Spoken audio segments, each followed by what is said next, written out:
Hello, my lovelies. Today we're diving into the topic of receiving love better, which is something we don't really talk about, at least in the US. We spend a lot of time learning how to love others better and sometimes how to love ourselves better. But I rarely hear about people talking or learning about being a better receiver of love because for most of us, we're taught it's much better to give than to receive. But unless we learn to receive better, we can waste the time and effort of those who are giving to us. So, grab a cup of your favorite beverage, sit back, and get ready to learn some valuable nuggets about learning to receive love better, even if the idea makes you cringe a bit. Also, if anything here resonates, be sure to subscribe on your favorite podcast player, which I've included in the show notes.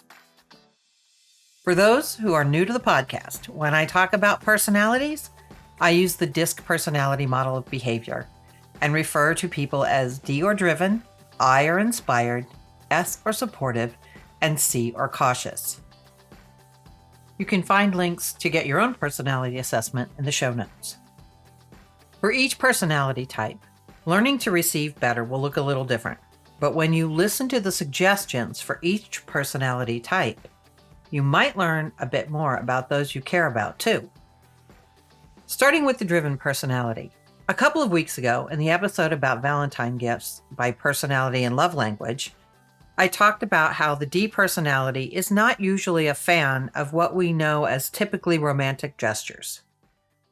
Unless a driven woman has specifically said they love flowers and or chocolates, it's not something that will be received well.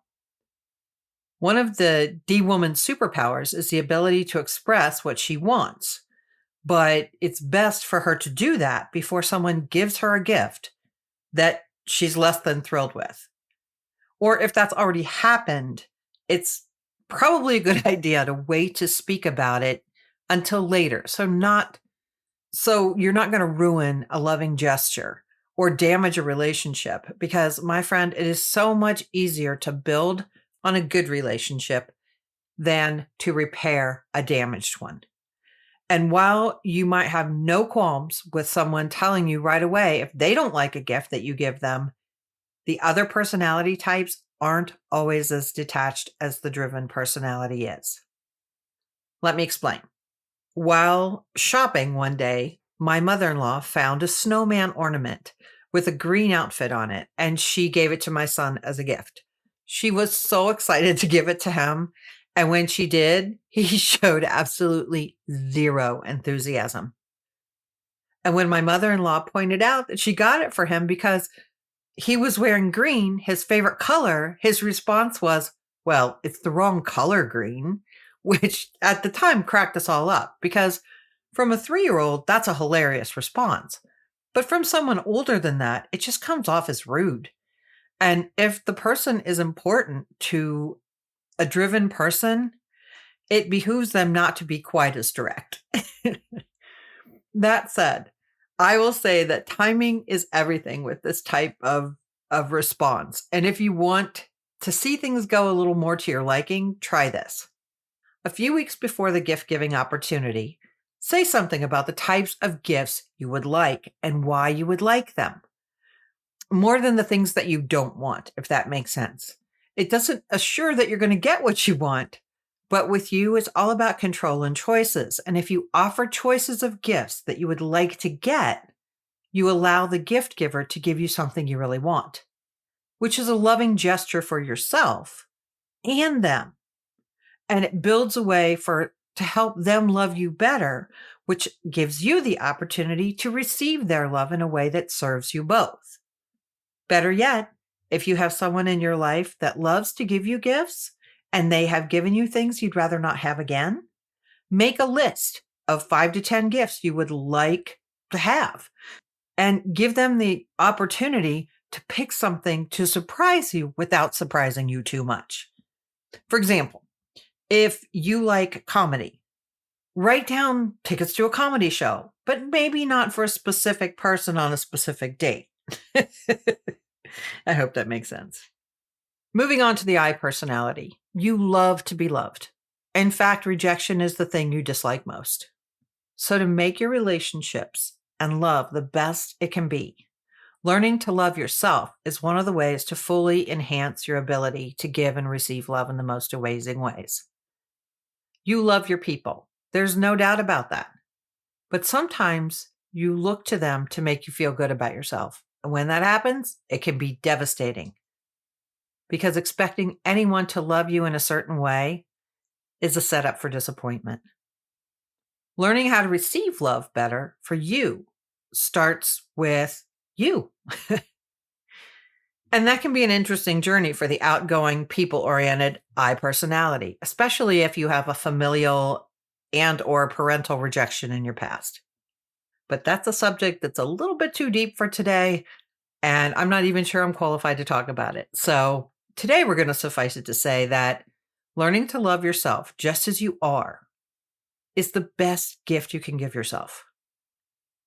Because when you incorporate that, you'll receive the love you get so much better and be able to navigate any type of perceived rejection better.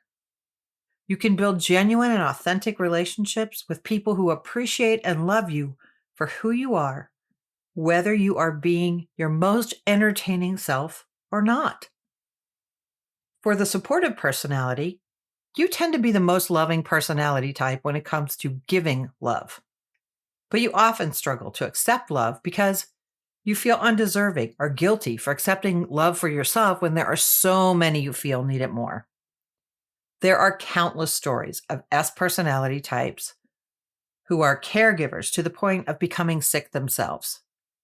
There are countless stories of S-type moms who are lost when their mothering days are over because they've spent so much of their lives being the person that everyone could count on to drop everything and do what their loved ones wanted. These supportive souls never learned to carve out time for themselves. And there's a reason I remind S women that a solo shower or trip to the grocery can feel like a break, but loving yourself means so much more. So does receiving love. Learning to receive love better for you, as I've mentioned before, might need to start small, like coloring with your children for 15 minutes before you start dinner, reading a few pages of an adult book after your children go to bed, painting your nails, or even better, getting a manicure or pedicure from someone else. Here's a hint. If finances are an issue, local vocational schools often have days when the students practice on the public, and the prices for the spa services are so much less than going to the actual spa, which can be a blessing to the supportive person who struggles to spend money on herself or who needs to be frugal. And it helps someone else in the process. So that's like a double bonus for you. I happen to have two dear friends who are much wealthier than I am. And years ago, they started taking me out to lunch, just now and then. And I have to confess that at first I felt very guilty about accepting your invitations because I had this idea that I needed to pay for myself. At that time, I really couldn't afford to go out to lunch, especially to some of the places where we went. But to this day, I use this as an opportunity, because we still do it, to receive graciously. And because I could easily pay for myself now, I give back to others to pay it forward. Finally, we have the cautious personality type. You want to do things right, but you may struggle most of all accepting love from others. But remember, my friend, no one is an island. No one is completely self-made. We all need other people to get through life, as much as you might want to think otherwise.